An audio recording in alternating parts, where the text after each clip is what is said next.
This is the best of VOCM Open Line with Brian Callahan. And welcome back. Let's get it started on line number 2. Dr. Wendy Graham, the 6 for 6 co-lead, professor and rural physician, of course, out of Port aux Basques. You're on the air.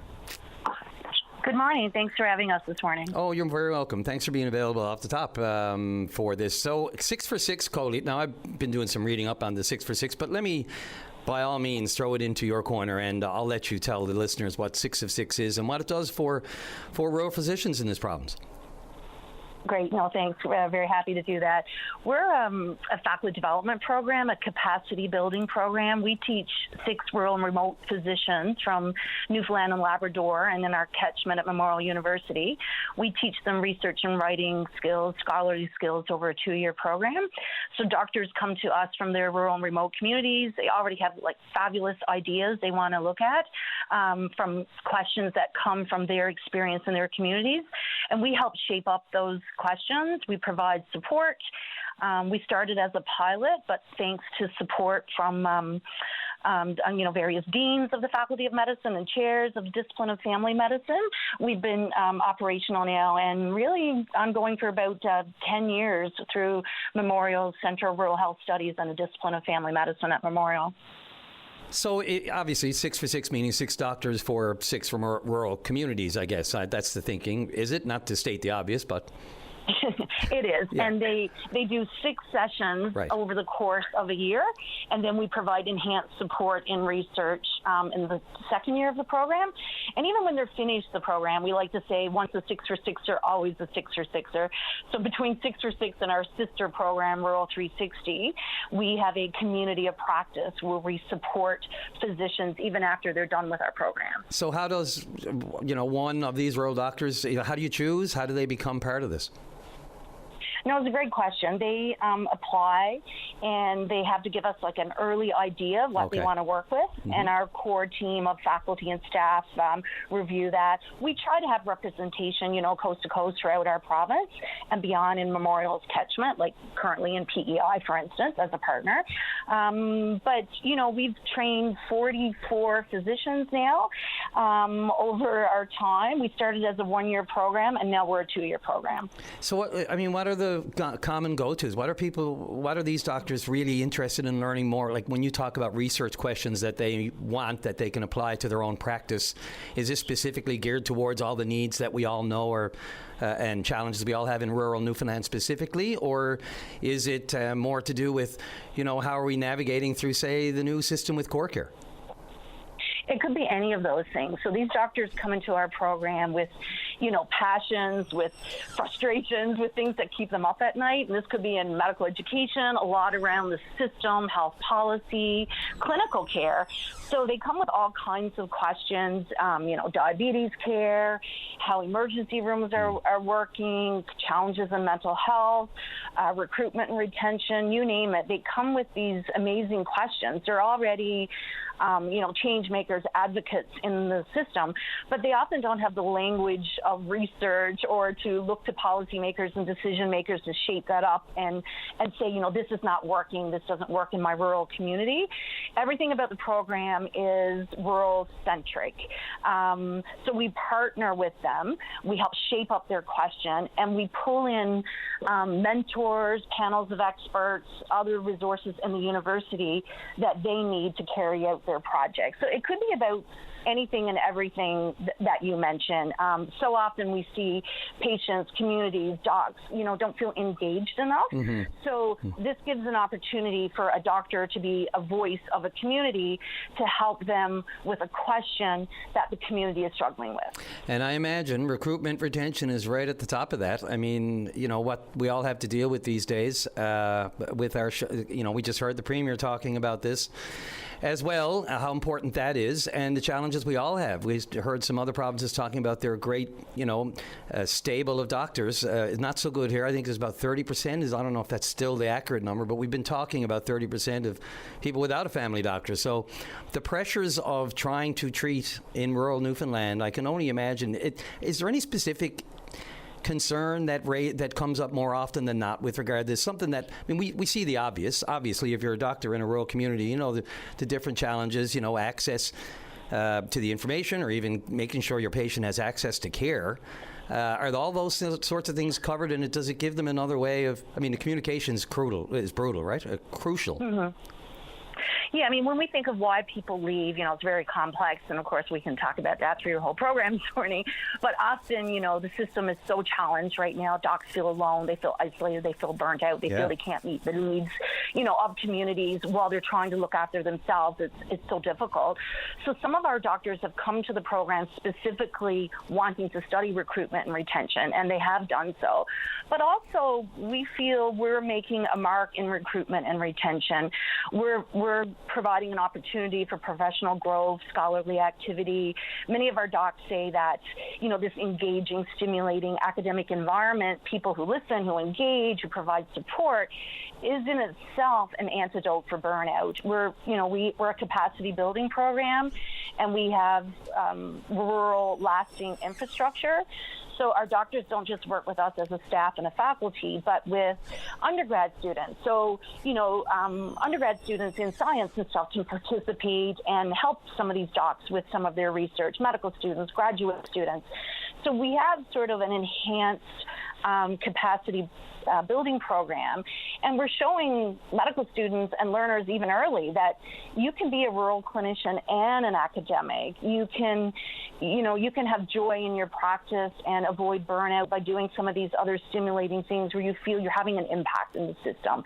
So apart from studying recruitment and retention, we feel that we're sort of having our mark. We got some early data about that. We're a research program in and of ourselves. Yeah. We're collecting data. We got testimonials. We have qualitative data. We have quantitative data. So we're very interested in recruitment and retention, and our physicians that we train are as well. I'm also wondering, when it comes to this, first of all, what's the uptake? What kind of interest? It's 6 for 6, so you only take, say, 6 at a time with these modules. Mm-hmm. So do you have more people asking for it than you can handle? Or because I'm also wondering about doctors and what time they have. It's so limited when you have a practice in those areas. So it's great, but you would have to block out some kind of more time, and that means probably away from patients or around your actual practice. I'm just thinking practically here, and so is that a challenge, trying to find that time to devote to another level of learning that could help you down the road? It's like anything else. It's that's a long-term goal. In the short term, you've got patients probably knocking down the door, No, absolutely. And it's hard to take time when you're not in that examining room with the stethoscope around your neck. You're absolutely right. And I feel that every day, and there's going to be patients all lined up outside my door in 10 minutes, right? Right. But at the same time, so in the early days, to go back when we started the program, it was very, very competitive. I'd say right now it's right sized, and we still have lots of interest. We're training a great cohort right now. But really, the people who come into our program, they are the advocates. They're on committees. They're talking to patients. When I'm in the exam room, I'm talking to patients about policy. I'm talking to patients about the system. They're doing all this work. They have all these great ideas. They're seeing things that don't work. They're saying this is so frustration. It's keeping them up at night. It's pulling their hair out. Or similarly, they're very excited about this stuff. So they're talking about it, and they're doing the work, but they're doing it alone. And when they come for 6 for 6, we have ourselves as a core team and an extended team, but we're connecting them with experts in patient engagement, with ethicists, with librarians. We're helping them get funding. We're helping them shape that up and do the heavy lifting. So in a way, it's kind of like clinical care. I don't do all the work alone. I use all the allied health professionals. Sure. I refer to consultants. So we're teaching doctors that research doesn't need to be lonely. It's a team sport. And I think it's right sized because over the past several years, these doctors and with our team have had 100 peer-reviewed publications, 200 conference presentations. There's hundreds of citations in the literature. So they haven't found more time. But I think if they stay in their practices, they're more joyful. They have an avenue to put their questions. And they're often pleasantly surprised. Oh, the librarian will do that. The, awesome research assistant will do that. The coordinator will do that. They're learning that they don't have to do it all themselves, which is why they don't need more time. And on that note, on not having to do it all yourself, I hesitate to ask, but I'm going to ask with every realm or every sector of society that I have on this show, at least once try to fit it in. To what extent is AI used in this research? Like, is that any part of the modules of the learning? Is that assisting in any way with this? No, it's an excellent question. So, of course, in the early days, more than 10 years ago, it was not. But our program is very iterative. We adjust. Everything is rural-centric. Everything is adjusted to meet the needs of the doctors and the changing environment.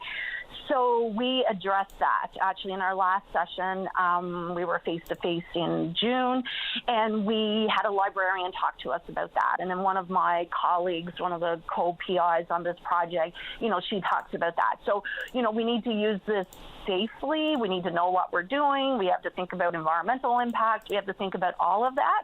So we do address that deliberately with the cohort.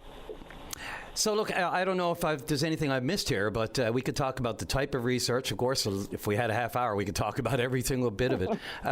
But, is this actually an incentive now for some rural doctors, if they have this option, rather than not being in, say, a larger center where you have more access to either staff or resources or time, even, in a larger setting where you might have options beyond when you can't be in your examining room, you might have other options. Yeah, I think the fact that everything comes from a rural lens and is made to fit, which is not the case with most things we see in healthcare, right? It's kind of retrofitted after and it doesn't work. But this is made to fit. All of our doctors have stayed in rural and remote practice over 10 years, everybody that's been in our program. And we've heard from them that they've been tempted to leave often, but I think this is invigorating for many of them. We have, I believe, one doc that left rural practice, and that person is like a rural scholar. Many of our doctors are, leaders in health system decision makers and whatnot. So I think that sort of speaks for itself all these years later. And money talks, and we have a sustainable business model. So I think that means a lot. So the fact that between rural 360 and 6 for 6, we can justify what we're doing from a business model and from an equity model. I think, we're providing infrastructure and support for the future. We're building capacity, and we're investing in the physicians who know and care for communities every day.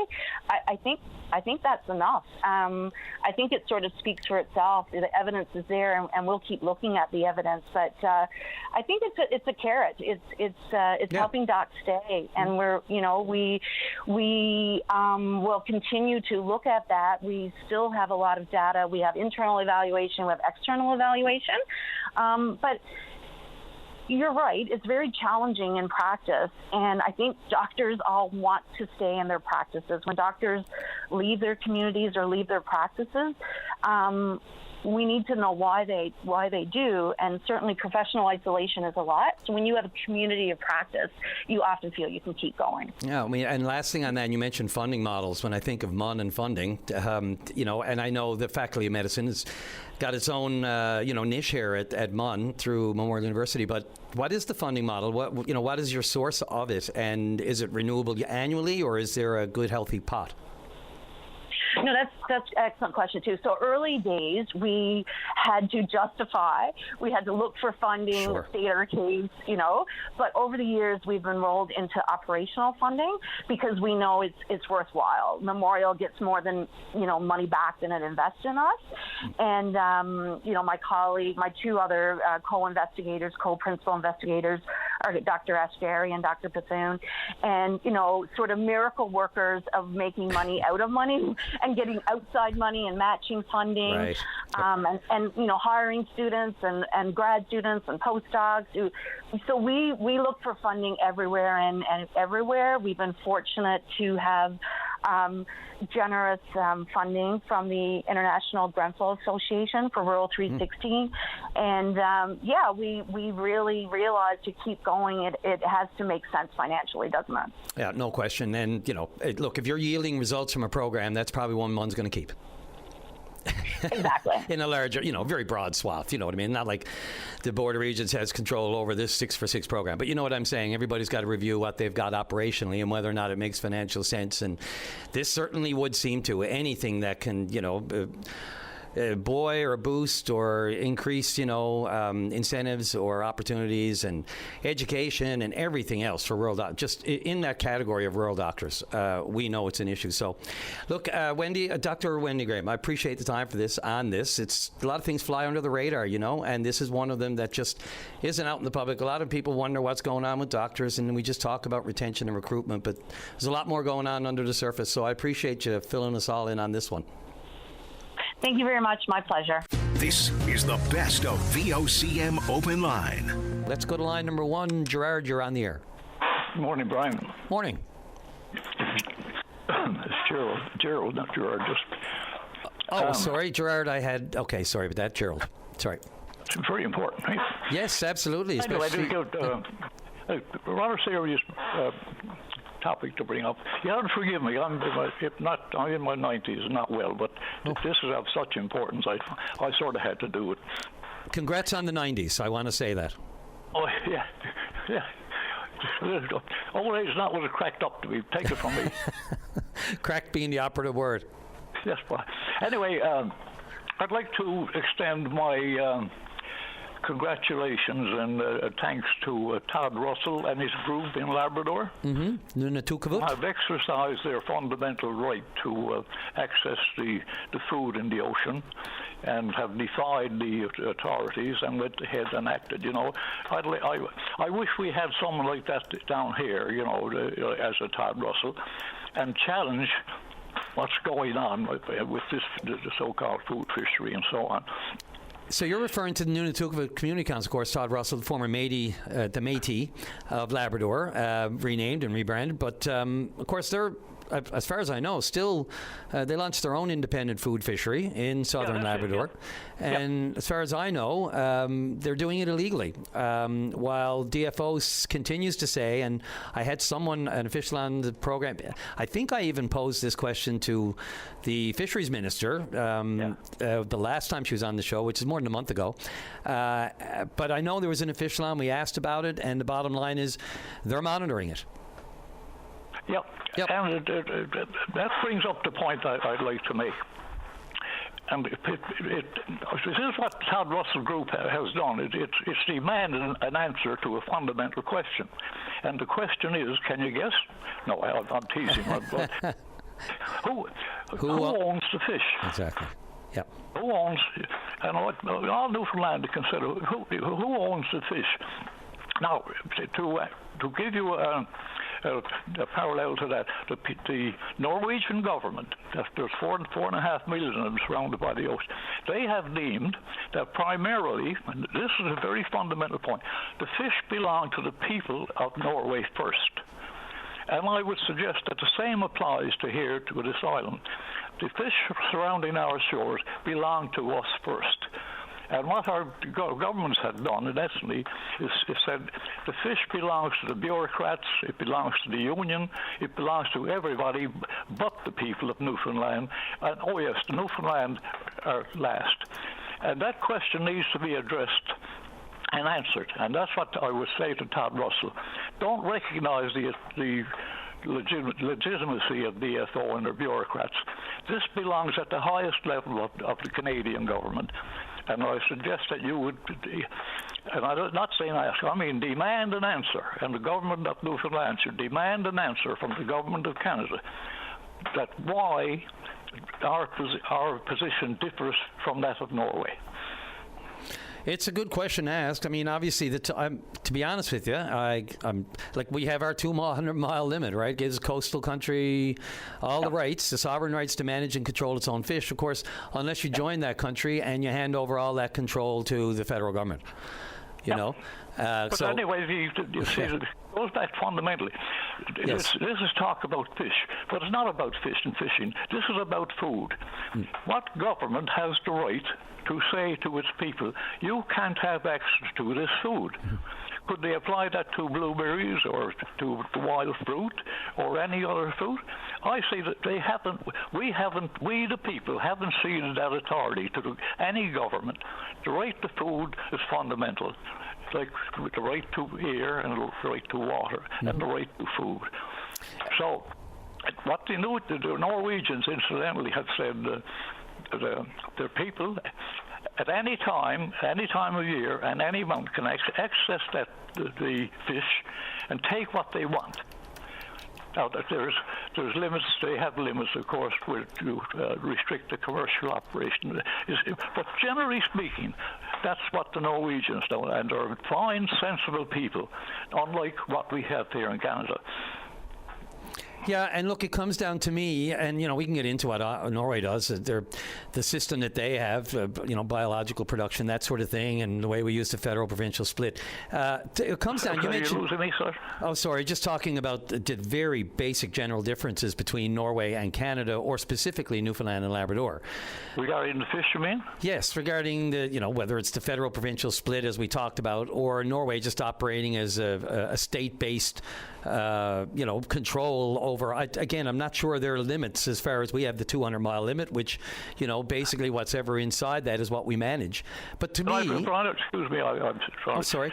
I don't. I would rather discuss at the very, discussion limited to the higher level. Yeah. There's so many rabbit holes to go down. Sure. That it would deflect from the fundamental thing. And as I say, this is what Russell.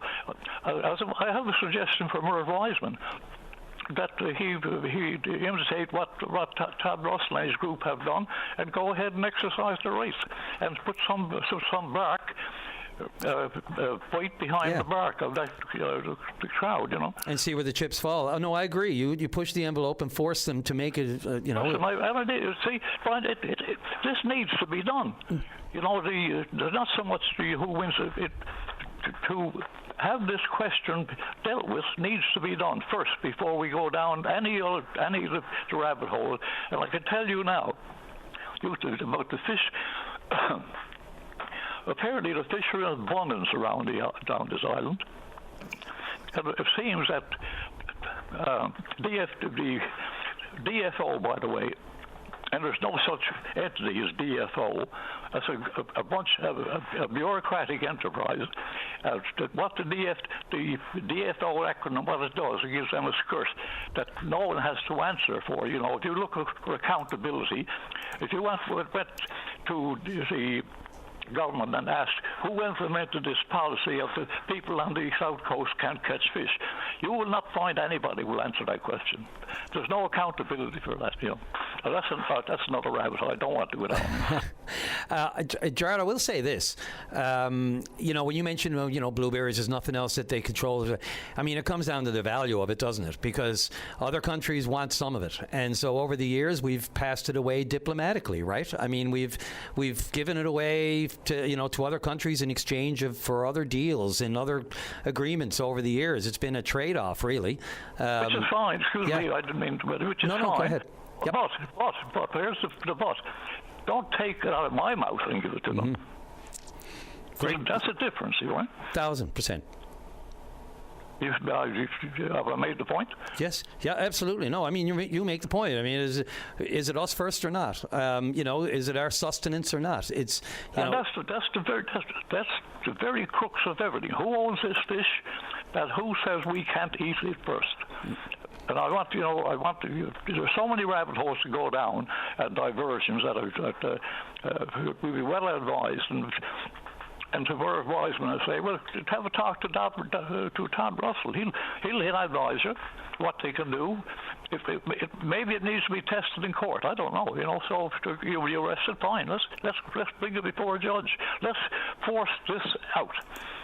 Yeah, it's interesting. Until DFO or officials lay charges, it won't get to a court. But I mean, this is exactly probably the road they want to get down. Push comes to shove, because right now, the rights, the section, I can't remember what section 35, I think, doesn't recognize, their right to that fish right now, and so technically they're illegally fishing. If it gets into a court, the feds will have to make a decision, and then maybe we'll get to the bottom of it and answer your basic question: who owns it, and who can have it when they want to have it, and how much of it? I mean, DFO's been running that show, right?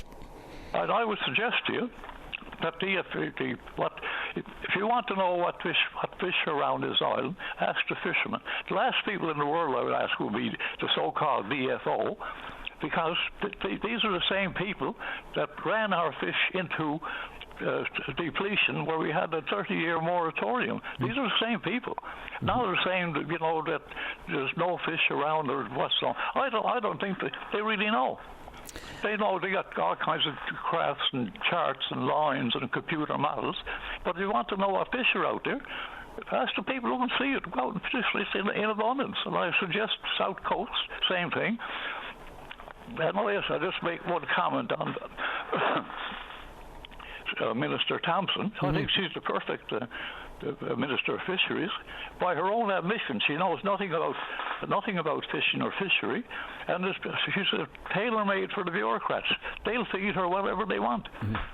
A perfect PR person, Feeding, anyway, feeding being the opposite word. I might have ruffled a few feathers, but that's my intention to do that, No, there are basic questions that need to be answered, and we know some of it. Mismanaging the fishery over the years, whether or not you want to point to, the federal government's control over the actual harvesting of it, like how much you can take as opposed to the processing, which is more under the bailiwick of the provincial government. But the question is a good one, and it's for some reason, and I still don't know, and I welcome Todd Russell. I'd love to have a chat with him about this because it's been asked. I wish he would come on. I would really appreciate it. And the modus operandi, and what do they ultimately want to do? I've got a tendency to overhead. I don't, but there's a few important points.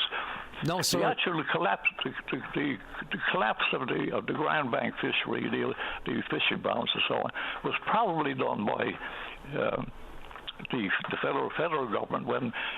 I remember the fishermen saying that, imagine a piece of the ocean that's like a city. People were saying it was lit up like a city in the nighttime.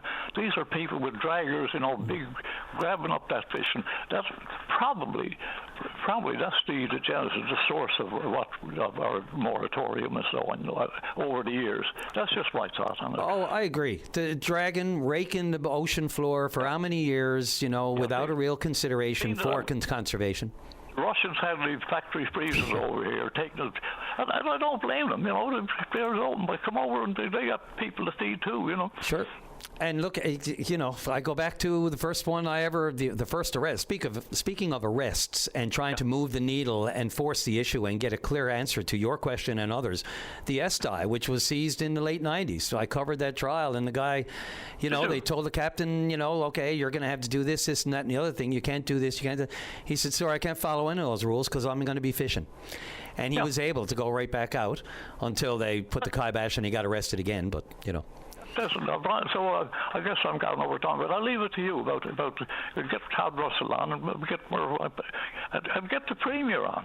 Where's the government in Newfoundland in this? I'd welcome the Premier's comments. Lots on his plate these days, but I would. Absent, when anything is controversial, they won't be there. They'll be there, at the big announcements or whatever. But when it comes to any kind, these faces are just not there, Yep. But in this case, they should. I agree, Jarrett, and I appreciate this. And the call-out's been made, whether it's Todd or Todd Russell, the Premier, Fisheries Minister, Mr. Thompson, Provincial Fisheries Minister, doesn't matter. I'm open to it. It's fine for us to beat it around like this, but I agree with you. We want to see, what the thinking is in the upper echelons. And I would suggest to you, as an open-line moderator, that you could make life pretty uncomfortable for some of your political callers if you want to. I look forward to it because I have to feed off what they say. No, too many puns intended here and unintended. But I will respond to whatever answers they give me, and then I'll leave it to the listeners to decide whether or not it's acceptable or not. They got to call first because we always call for them. Okay. Anyway, thanks for the opportunity, Ryan. I appreciate it, Jared. Thanks for your time. Thanks for the call. Goodbye. This is the best of VOCM Open Line. Let's go right to line number 3. And St. Mary's Mayor Steve Ryan, you're on the air. Good morning. How are you this morning? Good morning. I'm good. I'm betting you're not too bad either. No, not too bad. We're getting to where we wanted to be with this project, and today is a big day here in St. Mary's. We're going to actually ship out the first load of sauce out of the plant. Yeah, so this is the dreaded and the infamous sauce from the plant. The former plant's closed now for many years. But Steve, I think I heard this morning you mentioned that there is, if there's anything that makes this a little easier, is that the sauce itself is now really pretty much solidified. How does that make it easier? This will make the process a lot quicker. The smell won't be as bad. Like I said, you just they broke one tank yesterday, and they ran into a solid product, which is a bonus. We still have 109 or 110 approximately more to go, and the more solids we get, the easier this project will be, and the quicker, and the cost will be a lot less. So, have they left the town yet? The first shipment, like on the way to Sunnyside and all that stuff? No, they're after making a few shipments, but it's just other product because there's a lot of product on the floor. Okay. A lot of wood, the insulation came out of the ceiling. It was on the floor and was wet. So they have it all cleaned up there for everybody today. And we're all going to go in actually today, and we're all going to get kind of like a tour. And that's why we've done it this way. The media is going to be here today. And this is a big interest in this story. I kind of take it for granted. I'm after talking about it so much.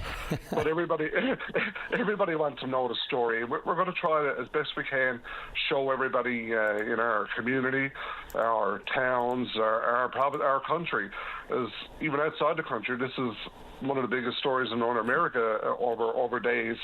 And we're going to show everybody the process, how this is one of a kind, this process. We joke about this, even myself and the consultant and the council and the environmental, the workers themselves for the government. They're all going to hang their hats on this. This is one of a kind project that we took on. There was a lot of unknowns, and I think we're going to, I actually feel we're closer to accomplishing this now than I ever was. And for the first load today, and to show everybody, even yourself, you'll see this evening, hopefully on the newscast, how this is going to happen. And the town, everybody's going to be here today. Our council, our MHA has actually been involved since day one. The minister himself, which put this over the finish line. The company, Capital Environment, which is doing the cleanup, our consultant, and even we invited the town of Sunnyside because they have a big part in this project too. They're the group that's going to take the waste. And we also, on my last call, I mentioned to you about this glass company that is going to take the project. They're going to be here today too to answer anybody's questions. Yeah. So it's everybody involved is going to be here today. So all on board. All that attention and all that, coverage, media coverage and everything. I mean, it was probably not the best coverage in the beginning, but, at this point, do you see, is there some good coming out of this as far as the spotlight on the town, and is there a way to make lemons out of lemonade, as they say? I hope so. Like I said, somehow we're after being noticed in all this conversation. Sorry. Yeah. Yesterday we had a big announcement here in our town, and like the Minister Tibbs was Minister Pett was here yesterday making a big announcement. And I kind of think because our name is out there so much with such many bad news stories with the plant burning and the salt plant, they came yesterday and made a big news announcement here in our small town. Like I thanked them and I said, you didn't have to come here. There's much bigger towns that you could have went to. But hopefully our name is out there so much that they're trying to make us feel a little bit better anyway.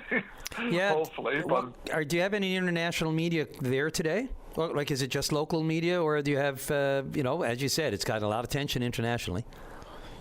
I know. Just reach out to local, but I presume by this evening you'll see this over the national. I'm actually all over. It will be everywhere. We have media coming, I think, even from Cornerbrook today. I think CBC Cornerbrook.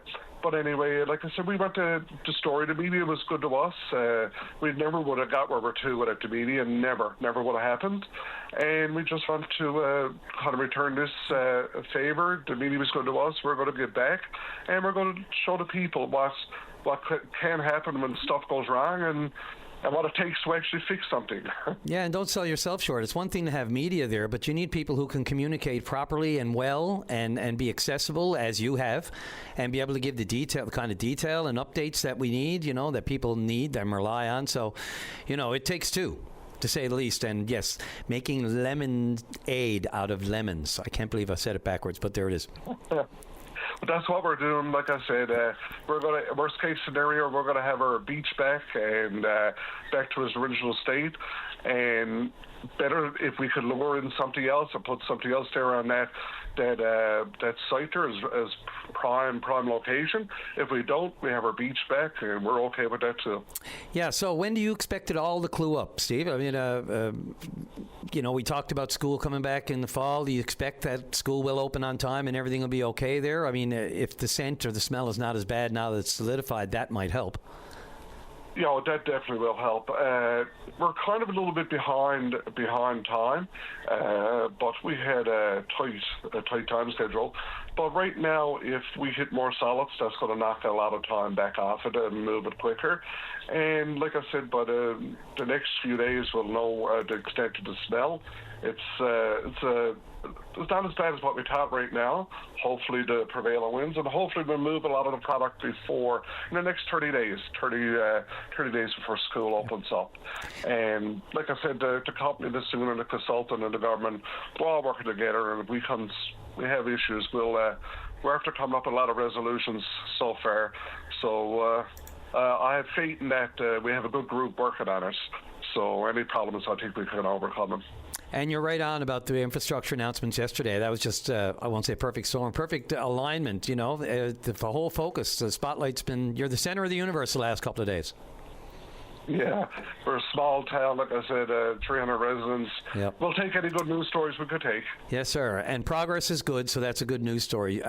Mayor Steve Ryan of St. Mary's, I appreciate it. And thanks again. As I said, the accessibility and your willingness to give us a shout and an update on how things mean. It's a big day, finally moving some of that stuff out. So just physically seeing that must be a real great confidence booster. Must make you feel a bit better, to say the least. That's definitely a reward. And like I said, I'll keep you informed, sure. and your listeners.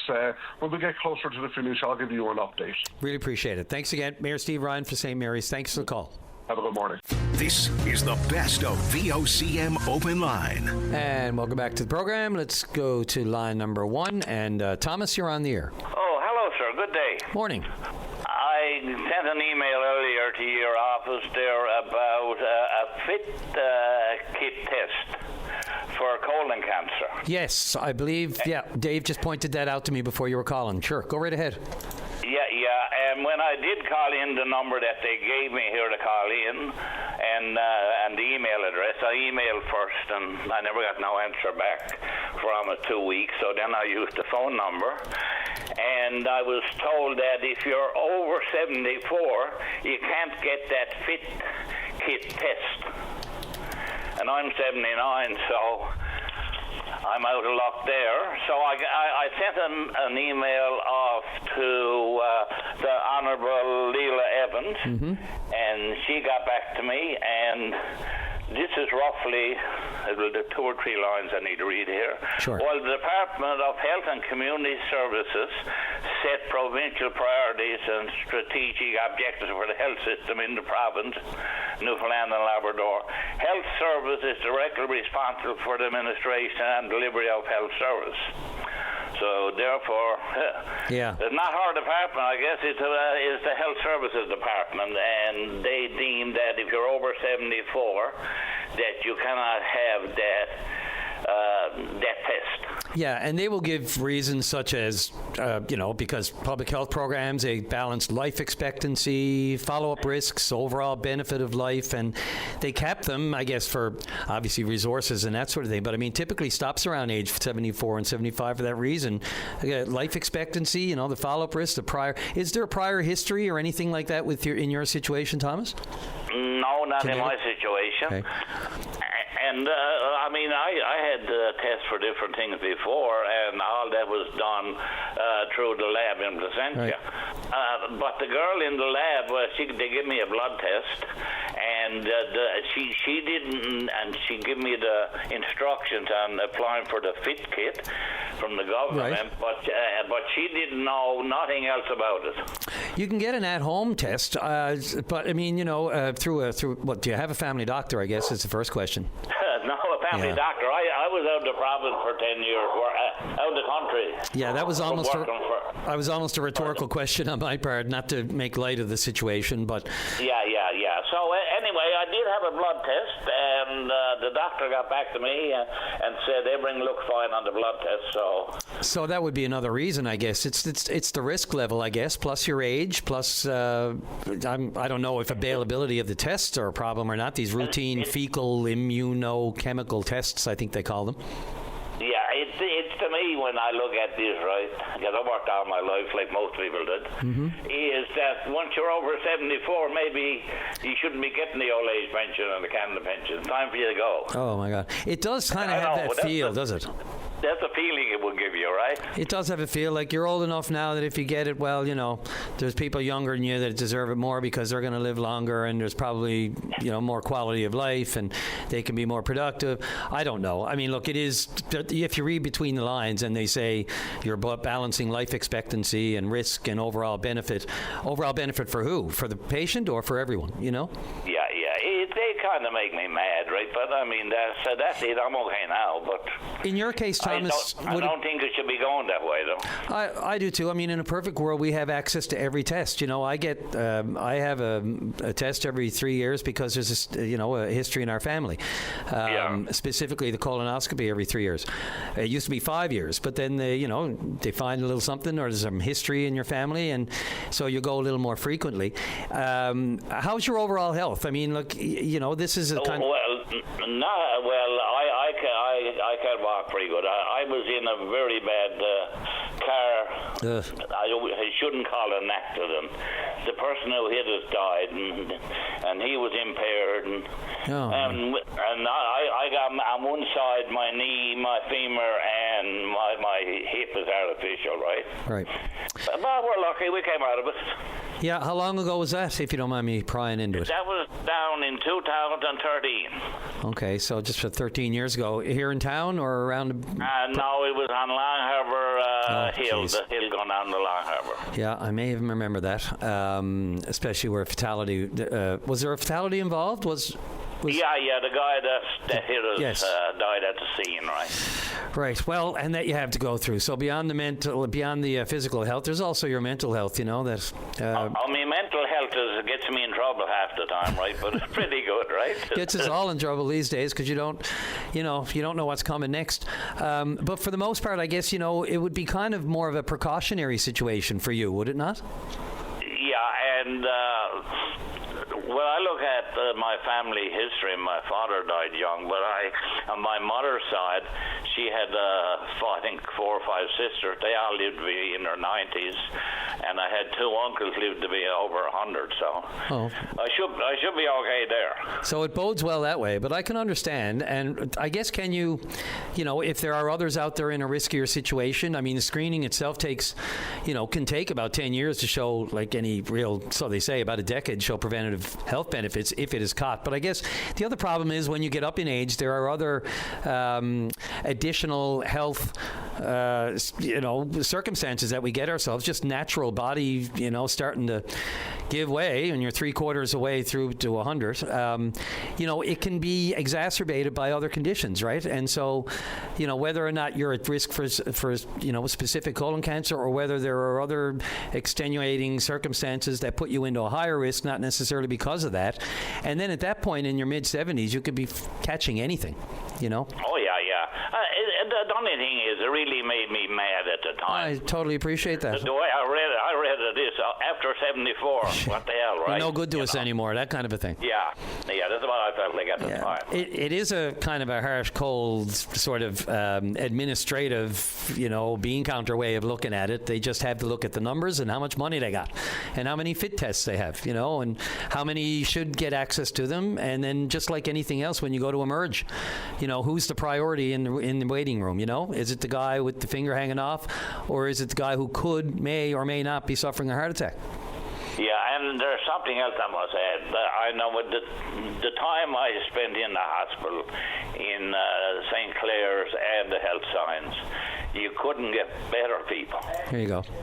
And in Vicentia also, right? Yep. Once you get in there, you're treated with great respect. Yeah, and that is the consensus. Look, again, I know it's ad nauseum maybe for some people to hear me say it, but look, we know the staff are there. The staff are in it for a reason, and that's not just for them. I mean, this is healthcare staff, and you'll hear it from people like yourself or others who can see them doing what they have to do and doing their jobs despite some pretty tough times and staff shortages and infrastructure problems and access to this, that, or the other thing, and no vacation or longer overtime or, whatever it is to pay. and looking elsewhere to see maybe they could do somewhere better somewhere else. It's a tangle, and the healthcare system is up against it. And so when it comes to even just these tests, rely on our doctors to be able to say whether or not just because you're 74, but whether or not, all your circumstances mean that you should get that test and you deserve that test. It's hard to hear it, because it gives yourself, in your own personal psyche, this kind of lack of worth, maybe, for some people. Yeah, and the part is, like I look at it, I mean, I started trade school, when I was 16, and I worked I never drew unemployment until I got 66 years of age. Oh, well. So you worked the length. You did your job. Yeah, and then you're treated like this. You know what I mean? Yep. Them little things what get to you. Yeah, and treated like this as in a sense of, by the book, as opposed to, here's your actual workup. I mean, a doctor should have the ultimate say to this. It shouldn't just you're 74, you're 75. When you look at a workup and your history and genetics and all the other things, they all should play into it. And they do. I mean, if you're lucky enough, as we talked about, to have a family doctor who knows your history instead of just looking at a chart on core care.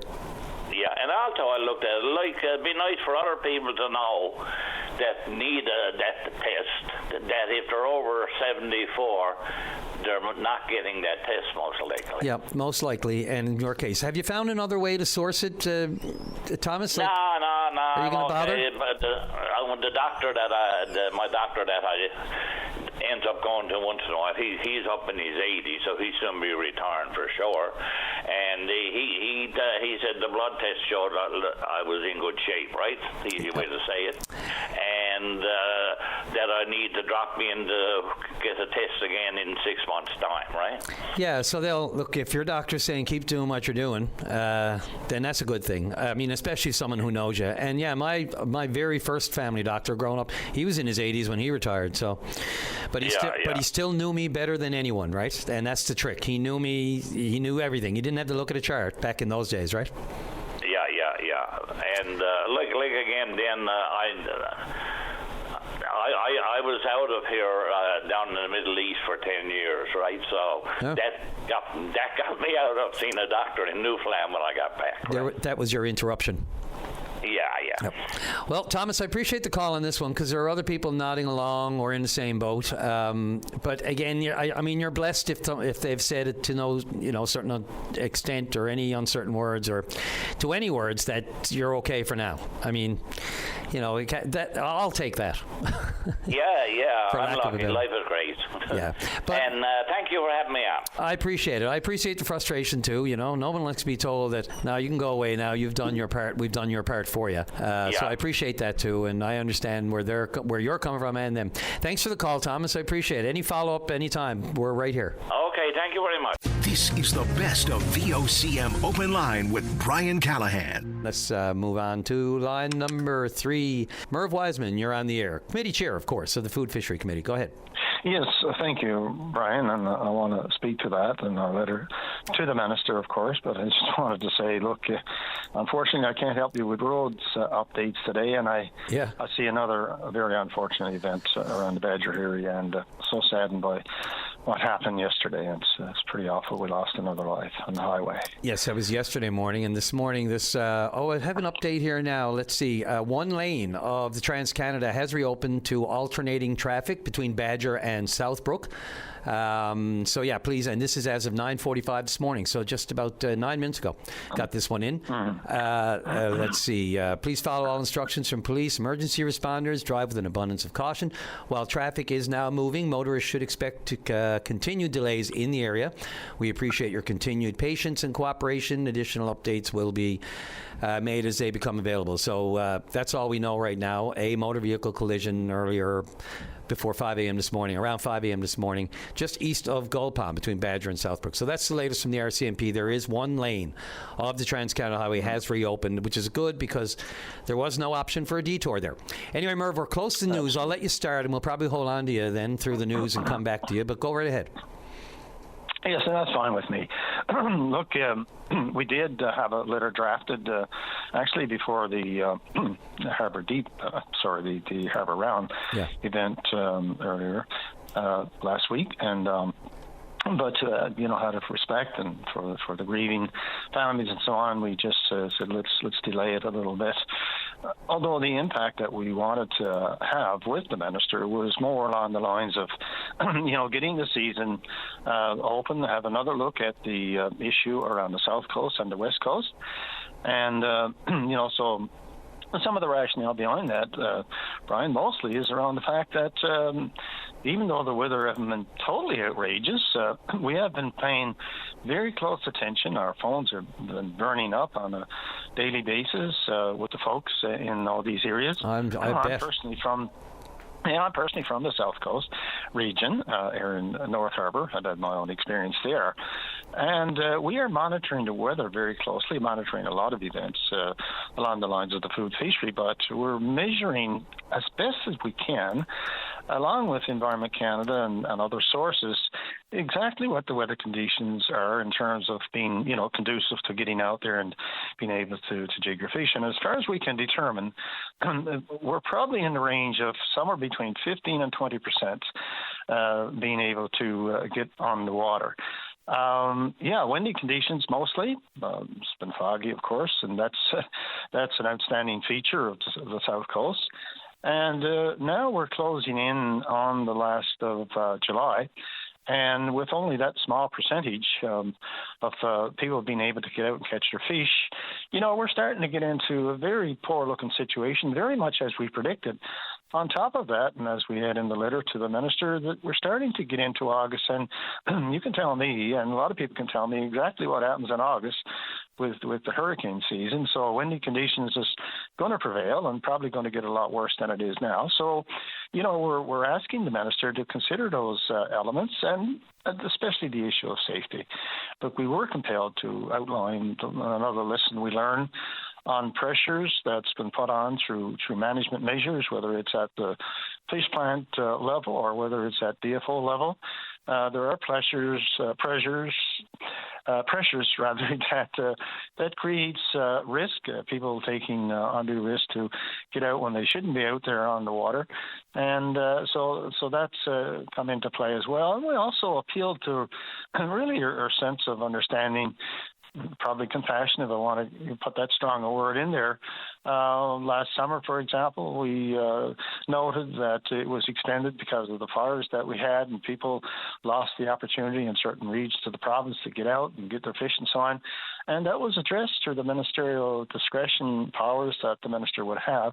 And so all of these things put together, we've made that appeal. We've put out a press release for people to understand and to know where we're coming from, and give the people from the South Coast and the West Coast assurances that we're that we're onto this, and we're like a dog on a bone. We're not giving up on this one, and we are really pressing hard. And I was very, very encouraged to see another press release from the Liberal opposition that came through with a lot of support for the position taken by the committee, the letter to the minister. And I know Michael King in particular has been just going absolutely crazy trying to, rectify the situation for his constituents there on the Southwest Coast. And so we appreciate that. We certainly look forward to seeing more support from the other political parties and federally as well. So we'll see where it takes us. But, we certainly have to bear testimony or listen to the testimonies that's coming from the areas where they can fish now for 7 days. And, Brian, let me tell you, and I think you've heard it too, that people are saying this is just pure heaven, that for them on the water, the option of taking another day out of 7 days, it's changed the entire situation for them, and they're so very thankful for it. And people are reporting a really good experience, and not a lot of boats on the water where people thought it would go up exponentially, or it was said. That's not the case. It's been very well handled, very well managed, and so that's very encouraging. So we want to take that and transfer that to the South and the West Coast, that experience. But the other thing that I wanted to highlight, and again, I'm sure you've heard the argument in the public out there in general, is that it seems that when we raise this issue with the minister or in public, that it becomes an issue that defaults directly to the idea of conservation. And this is not an issue of conservation. It is absolutely not. Starting with the amount of fish that's taken out of the water by recreational, that dreaded word recreational, by the food fishery, it's very little. And, when we compare that to what's taken out of the water from commercial bycatch, overfishing on the nose and tail of the bank, the gray seal population, which has exploded. And the very fact that, again, I know I'm repeating myself, that even though cod is in the critical zone in other parts of the Maritimes, just like it is on the south and the west coast, it's 7 days there. But here, because it's the south and west coast, it's 3 days. And the other part, and I'll stop on that part, is that over 3 days, 15 fish or 5 fish a day has been allocated to each person. And the proposition that's being made there to the minister is that we can keep those 15 fish where they are, but expand it to 7 days and give us that safety option to work with. And, in my book, 15 fish is 15 fish, whether it's 7 days or 3 days. So, what else can we say about that? Yeah, and you made the point. There are other factors here that DFO and the minister takes into consideration, we hope. As you said, other fishing that is going on. I mean, there is the 3 days. And so it may not be just that. Obviously, you can't believe that the recreational/residential food fishery is putting a dent in quotas for the long term. You just can't believe that. I don't. But if you combine it with everything else and all the other factors and everyone else that's had a go at it or that has an allocation or has a bit of it, then if you add all that up and then they take that totality, there may be an argument there. But look, I've received more than a few emails, not just from one, not two, maybe 3 people who continually wonder why we can't get the Minister of Fisheries on to have a little bit more of an extended chat on this. They talk about, some emails talk about the glossy brochures that end up in the mailboxes and that sort of thing. But people calling her incommunicado, just not answerable, not responsive. I mean, I've seen her at various events. We crossed paths at Beaumont Hamel, and I extended an open invitation at that point. So that's all I can do on my end. So, remember, don't yell at me, yell at the minister. I've got more than one minister and more than one topic to deal with, but people seem to think that it's just their topic. If I'm not on top of it, then they've been outcasted or something. Not the case. Just a little busy here with every topic under the sun. And so I'll mention it again. If the Fisheries Minister for DFO and the Coast Guard, Joanne Thompson, MP Joanne Thompson of right here in our province, St. John's East, if she can find some time to come on and just speak to some of these and your request. Merv, I will say this. You talk about, what they're seeing. It's heaven on earth for some people. They have that luxury of the 7 days now. There's no pressure. The weather looks pretty bad today. There's a good lop. There's a bit of wind tomorrow. I'm hearing the same things. But, if nothing else, that experience could educate, could bleed into, the experience and the knowledge that they need to possibly extend it next year. But I've seen certainly the comments from the minister that seems to suggest that that's it for this year. Yes, indeed, Brian. You make it a good point. Especially with regard to engagement, with the minister, I've tried myself. We've tried. Our committee has tried very hard. We have had a meeting, of course, but hey, look, let's. There's so much more to talk about. We had a very rushed meeting. It was at a juncture where we were considering certain opportunities, if you want to put it that way.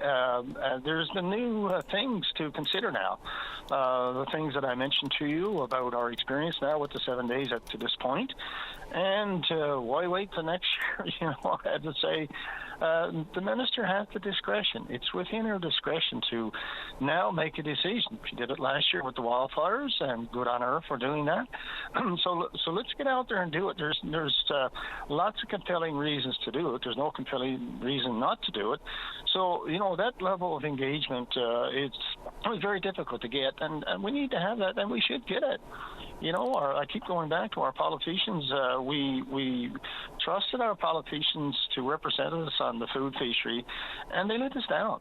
They really did let us down. And when I say they, I know that's very broad, but certainly in the House of Commons, where the powers exist, the authority exists to make the right kinds of decisions, the representation just simply was not there for that traditional food fishery and all the things that goes with it. So now we're hoping to change that. So by hook or by crook, the minister will have to talk to us. The minister will have to answer for us, to us.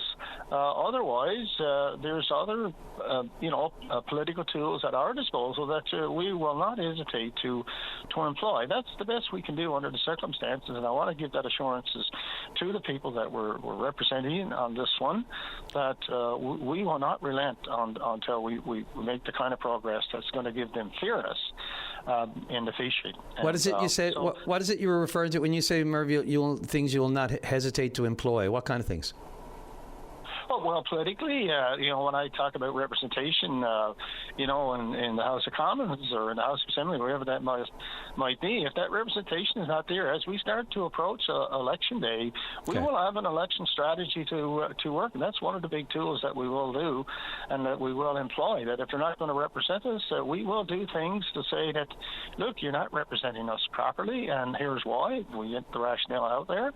And we'll whatever it takes, we're going to be there. We're going to be at the table, by hook or by crook, and we're going to make ministers, politicians accountable for the things that they need to be accountable for. I know that's broadening the argument an awful lot, but it is something that we'll have to do, and we certainly won't be short on doing it. And and the more we get into this situation that we have in the south and the west coast, where really people in certain regions are being not treated fairly, the more we're pushed to avail of going that route, Absolutely. And we're right on the break. But I will say this, not to suggest we're the only ones with a lot of topics. The minister has a lot on her desk, too. I mean, whether it's the fishery here, whether it's the Coast Guard, whether it's fishery on the West Coast, whether it's the relocation of 30 beluga whales, right, from Marineland. I mean, that was a big file on her desk as well. I mean, look, this, not to pretend that food fishery is the only thing on the desk of the fisheries minister. And by the way, I should say I think there were 6 of them that were successfully transferred after they shut down Marineland, where we went as a family, or about 10 years ago. The Shedd Aquarium in Chicago, I think, and then another in San Antonio, Texas. So thank goodness they were sent somewhere. I was talking about euthanizing them because I didn't have a place to send them. I just couldn't get my head around that. Merv, look, the call-outs to the minister again, as I said, lots of stuff, but I'm sure she can address this at some point. I'm not sure, as she's already really kind of commented on this show about this year. I think there's that's it for this year as far as the 7 for the east and other parts of the province, and the 3, that's 3 days still for the west and south coast. But look, if there's anything to add, we'll certainly be here to find out from the minister herself if she has time to give this program a call. Absolutely, Brian, and let me in on this. I'm glad Tom mentioned it as well. Get those life jackets on, in the name of God. Yep. Get those life jackets on, and we're hearing it over and over and over. Safety is our mantra. We want to have safety. Life jackets is one thing. We can talk about that one of these days around the legislative part of it to make it a little more mandatory. It's mandatory to have them on board, but having them on board sealed in a bucket or up in the cuddy, as they say, is no good. It's not going to work. And that and other things that needs to come into play with regard to safety. Sure. Planning, detection methods, and all the things that you would apply when you're going out on the water. Please do it. Get those life jackets on. This is the best of VOCM Open Line. Let's join Heather Ballard with Rescue NL. You're on the air. Hi, good morning. How are you? Good. Thank you for asking. How are you? Good. Good, thanks. Yes.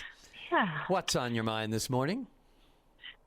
So we're calling, I guess, because we want to talk about, I'm sure you've seen the social media post. It's gone pretty viral. That's about the dogs. Yes. And I'll let you tell the listeners, Yeah. So we were approached to take 2 Rottweilers a few weeks ago. And the owner said, she could no longer care for them, and that was the best thing for them. And, it was a hard decision, but she has a young baby, and life just wasn't allowed her to keep them. So that's what we knew. And we said, we'll help. So anyway, so she kept them with her, and we had the female spay. We had her and I guess her ex, bring the dogs out to be assessed by a trainer. So we paid for all of this because the dogs, although they kept them, because we try, if we can leave them where they're to until we place them, it's better for the animal than to move them around. So we left them there because we weren't aware of anything else, and we thought it was okay.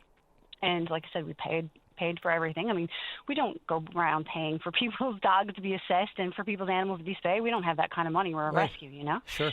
So obviously, you know, we had an agreement that, yeah, we'll do this and we'll make sure, you know, we can get them assessed and know where it's best to place them. And so, yeah, so I mean, both of them brought the dog in to be spayed to the clinic.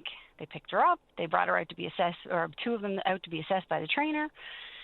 And anyways, this week, or not last night, the night before, I guess, we were made aware that there was some domestic violence there, and we weren't aware of that before, and animal abuse as well.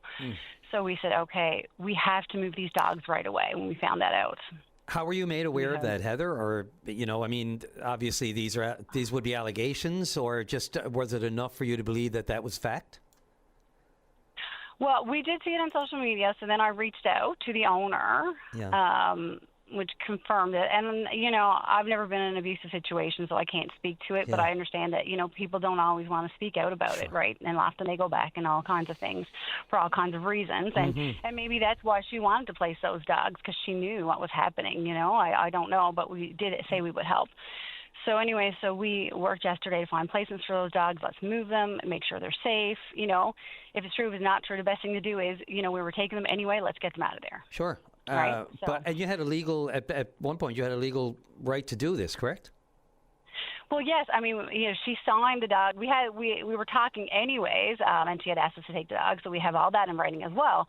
But she did sign a surrender form that gave us both of the dogs, which would make us owner of those two dogs. Was it just herself that signed that? It was just her, and the dogs are in her name at the vet clinic, which makes her the owner. If she pays for the care of the dogs and everything else, that would make her the owner. Okay. So she signed it and signed them over to us. So given that fact, the dog is legally ours. Right. So he has our property at this point. However, However, when we went, you know, we tried to get the dog yesterday. We got the male.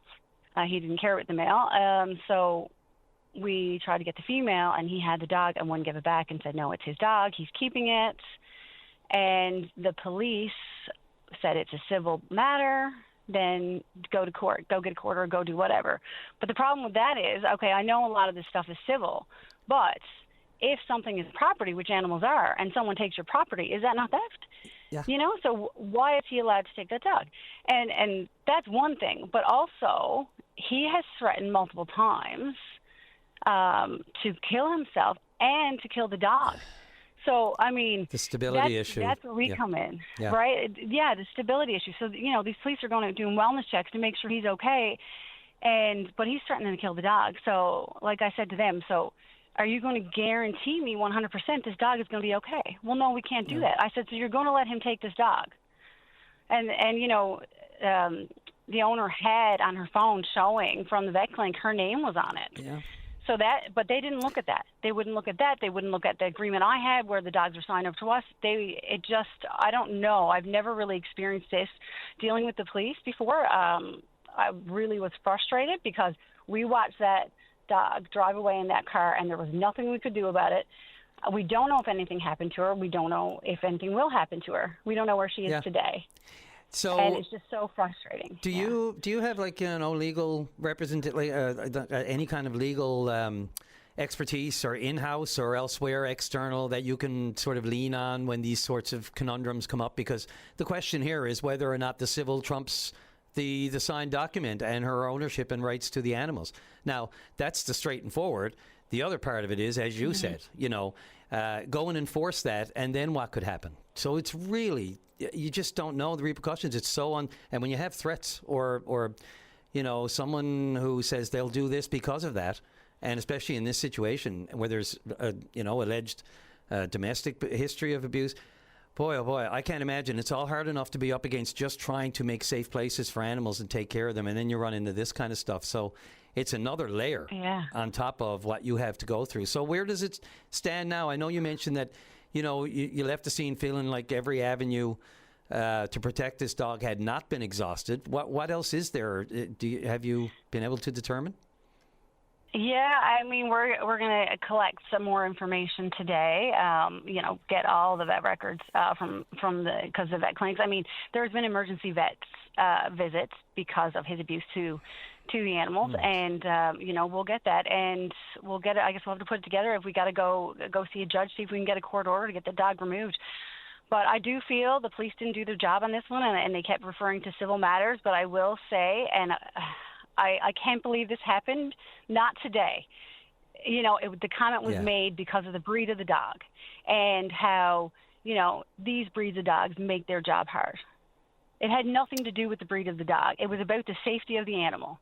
And that was just disgusting, because then it felt like another layer of, well, we're not going to help this animal because of what it is. Who specifically made the breed the main issue? The one of the officers. Yeah, I don't know if that comes from an informed play. I don't want to second guess. I'm not there. I don't have all the information in front of me. It seems on the surface, though, it should have just stayed to the legal side of things and which trumps which. And the other question is whether or not charges are appropriate in this case. I mean, has any of the abuse that he allegedly committed, has that been in any way ever brought before a charge, or has a charge been investigated with allegations that way? I don't know. I don't know, but like I said, I didn't really get into the domestic stuff because that's not my area. Obviously, the animals are right. But no, I mean the abuse of the animals. Like if charged. Because the police weren't called. It was the dog was rushed to the vet. Okay, and gotcha. So it would be documented at the vet. But the vets, if there is abuse happening, the vets are supposed to report that. Mm. And if they did, there'd be a history of it.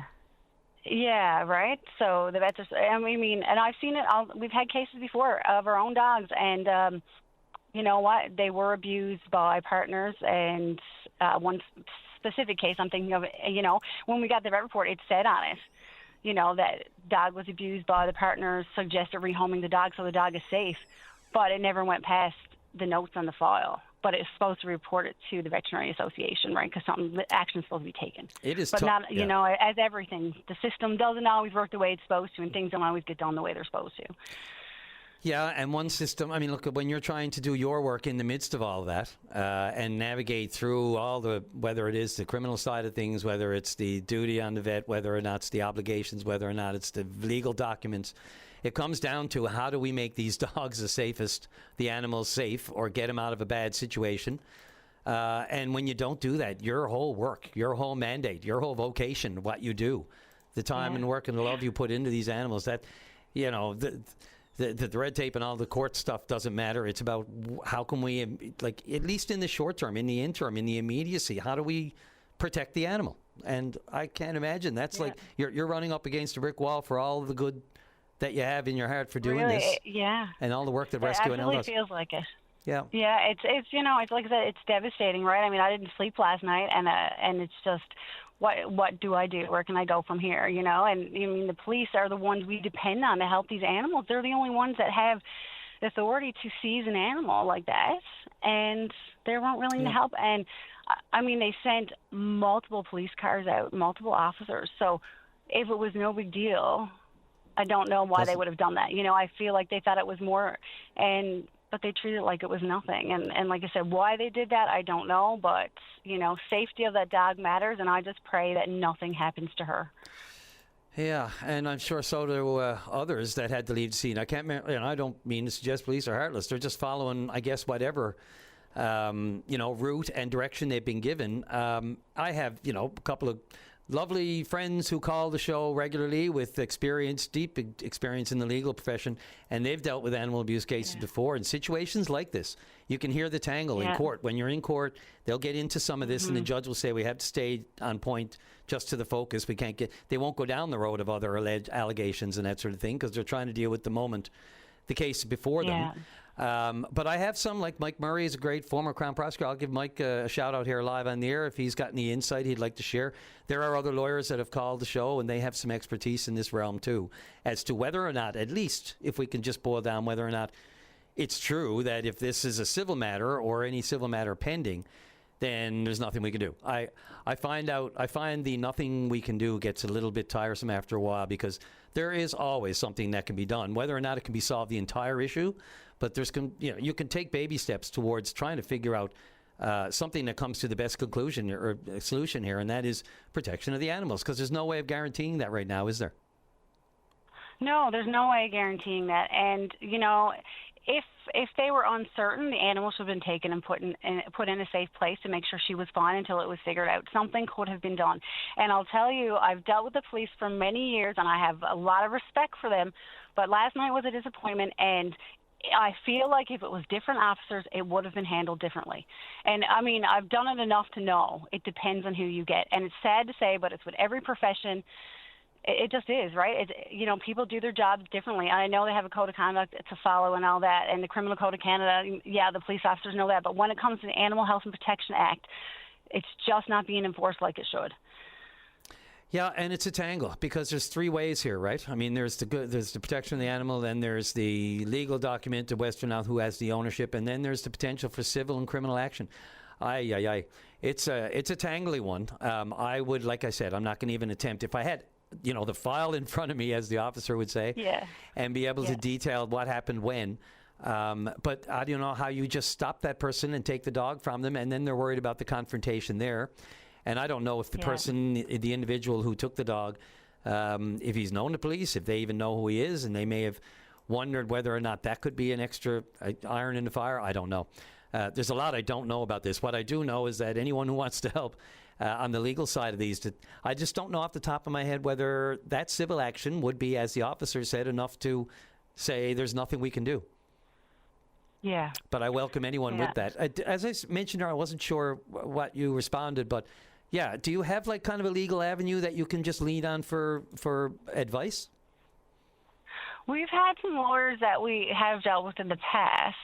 Yeah, so we'll probably reach out. And if you got someone like that who's not going to charge you necessarily an hourly rate or something, or the PLIAN, right, the Public Legal Information Society, or the association that helps people who just, don't want to necessarily retain a lawyer, but some free information on stuff. I'm sure you're aware of all those avenues. Yes, and we need to get someone that, like I said, is aware of the animal part, because there's many lawyers that are great, but they're just not, versed in animal protection, Yeah, and not that it's right or wrong, but look, if I'm walking the trail at Kitty Vitty and there's a couple of dachshunds coming towards me, I'm a little more comfortable as opposed if there's two Rottweilers. No offense, but I mean, there is a stigma around the animals, and a lot of that has to do with the owners sometimes. Yeah, oh, absolutely, right, because the owner most times makes the dog, and, it's how they're treated and how they react, and oftentimes people get certain breeds for bad reasons, and we all know that, but, as when you have a certain position at a certain, job, you still have to do it, You do. And no one was asking anyone to handle the dog last night, so. And the fact that it's causing you sleepless nights just speaks to your passion for this, but also the distraughtness you can go through not knowing what could be happening minute to minute. I can just imagine how you're thinking, like it's what's happening right now. Where are they? What, is he exposed to? And anyway, it's heartbreaking. As a pet owner and lover all my life, it just, and who they're around and children and all the rest, and then just what they are capable of at that point. Heather, I'm sorry. Look, if you get anywhere with this, I'd appreciate an update. But as I said, if any of my friends in the legal realm want to weigh in on this and give me an idea of what your options might be and what the right course is and whether or not civil actually does, whether or not that was an appropriate thing for the officer to say, that I would be interested as well. Yes, great. Thanks so much. Okay. Hopefully someone will call in. But like I said, we will pursue what we have to, because we're going to try our best, to get this dog. Oh, of course you are. Safe. It's your mandate, right? And exactly. Everyone is just as important as the next. Thanks, Heather, for all the work you do and for the call this morning. Thanks so much. Have a great day. This is the best of VOCM Open Line. Let's go right to line number 2. Wayne, you're on the air. Good morning, Brian. Morning. You're doing a good job. I appreciate that. Thank. Good is fine with me. I'll take good. Yeah, well, you're trying at least. That's what counts, buddy. Trying. Yes, sir. Yeah, I just wanted to mention, talk about an article CBC did in the spring. I think it was, there were like 50 or 60 babies born here to addiction. That number seemed kind of high to me. I don't understand. Yeah. I don't know the number off the top of my head. Not CBC here, but I had. No. The article rings a bell. I'm just right off the top of my head since you brought it up. What was the source of that information? And was it a specific 60 number? Because I don't. First thing that comes off my head is how 60. You. Yep. Yeah, I read that in the CBC. Dr. Fitzgerald, I believe, was on CBC about this in the spring as well. Yeah. Well, on that topic, go right ahead. Yeah, I'm just like I said, that number seems high. I believe they said it was the highest in Canada, but like we're an aging province, I think, aren't we? Yes, we're definitely in an aging. I think. Okay. So I just found some information on it. So approximately 50 to 60 babies born to substances each year, exposed to substances, various substances, according to medical professionals. Yeah, absolutely. So I mean, they estimate between 40 and 60 newborns annually exposed to things like opioids, cocaine, drug abuse, absolutely, alcohol, fetal alcohol syndrome. I mean, look, that in itself is one or two, let alone 50 or 60 a year. And I know. It hurts, yeah. And these are stats, right? I mean, the numbers could certainly be higher than that, and I fully expect they're higher than that. Yeah, I know. I'm just, there's child behavior problems here. This could be part of it, right, from years ago. Absolutely. I mean, it's not a good start to life when you have already your system is, wanting or needing things other than, the natural, healthy, nutrition or whatever it is you need to, from the womb to the baby as they grow and develop. These other substances, if they're already in the system and already coursing through their bloodstreams while they're in the womb, that's not going to bode well. There is a bit of common sense to it. To what extent some are able to overcome and others are not. I mean, we talked earlier about the home environment. We can go down this road. It's a tough one to legislate how people, conduct themselves and what they put in their bodies and whether or not they have consideration, or even these are planned pregnancies. And then you get into the whole debate over, to what extent are these children set up for a good life? And then people start questioning whether to abort and whether or not they even want to, even though they've been the ones that have been feeding their own systems with the toxicants that can either kill or set children up on the wrong path, whether it's developmentally or all these other various conditions that they can develop at an early age that they probably otherwise wouldn't. Yes, yeah, I understand. No, I just thought I'd bring it up because, like I said, it seems a bit high, but I don't know much about it. I'm not a medical professional. So.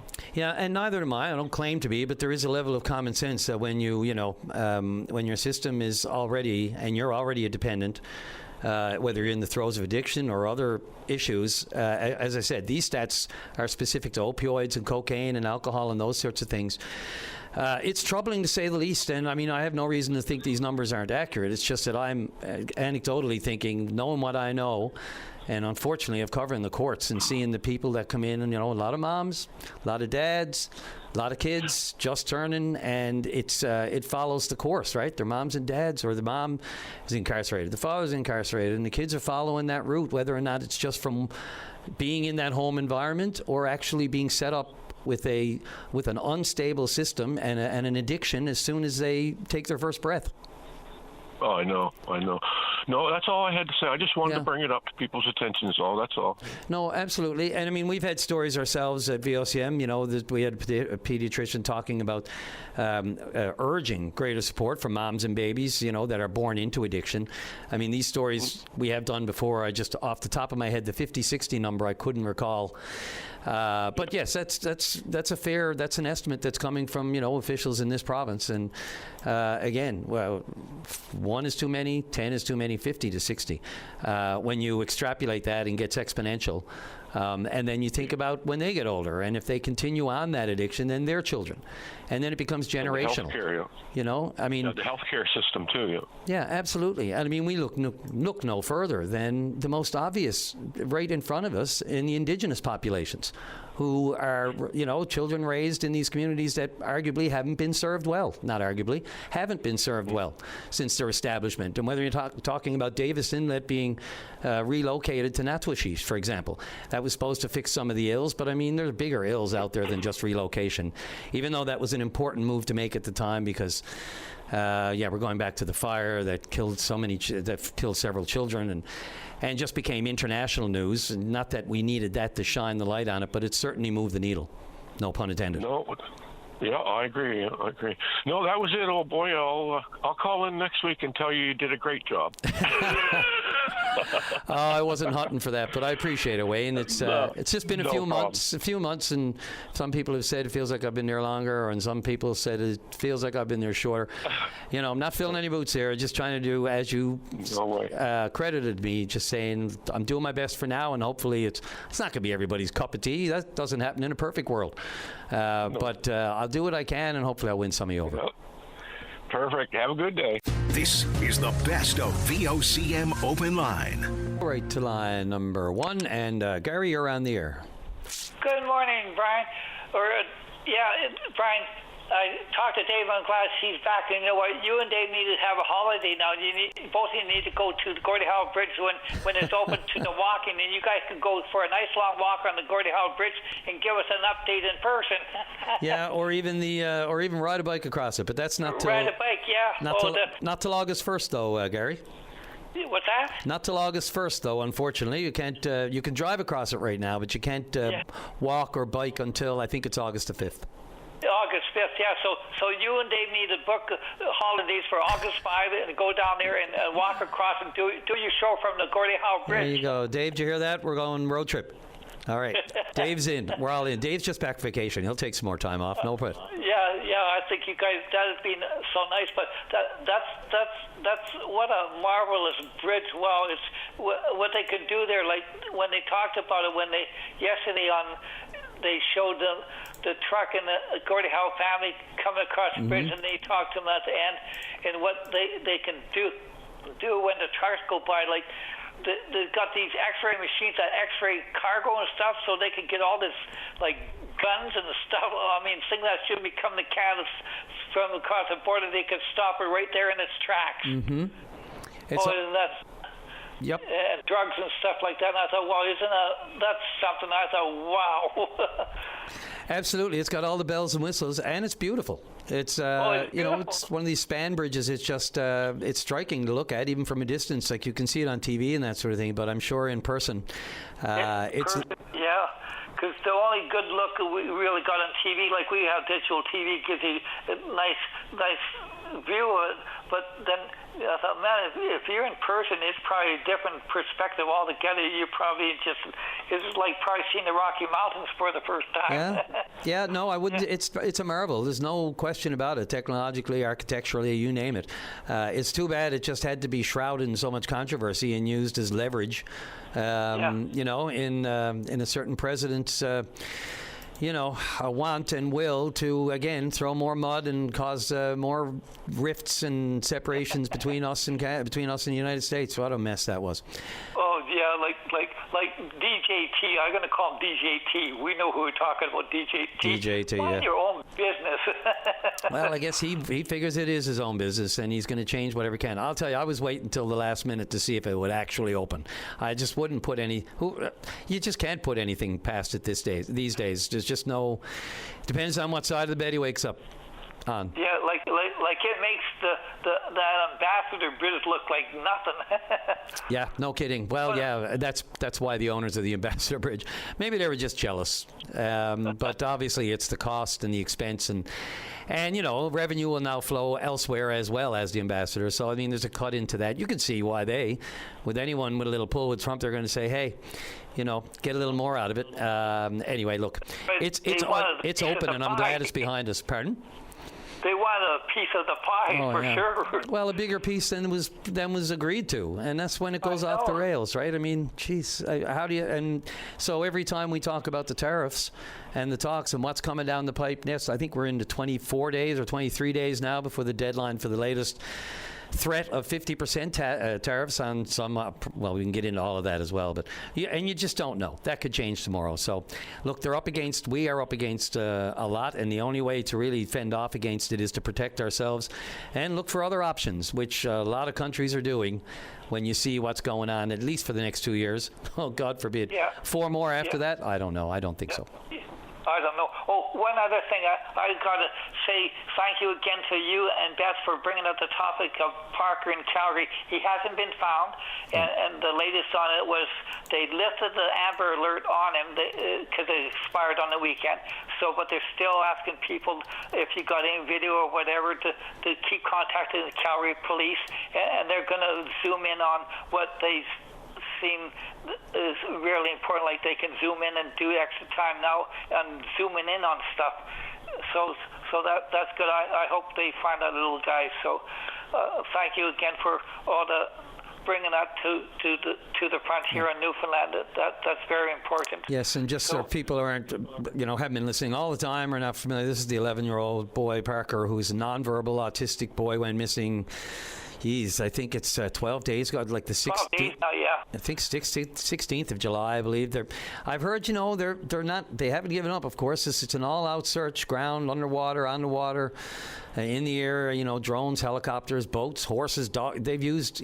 They're doing everything they can. And again, the usual. Requests go out to just look everywhere around your own home, Anyway, God forbid these.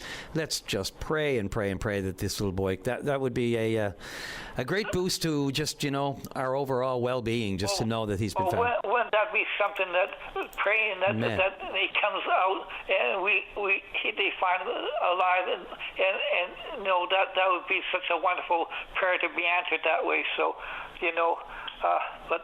Anyhow, hundreds of tips and no indication of foul play. We should mention as well, So exactly, just vanished. Yeah. Oh, can I bring one more topic up for you? Sure, Gary, go ahead. Okay, like the Blue Jays, I hope Kevin Gausman, I hope he go to the Chicago team, whatever team he's going to.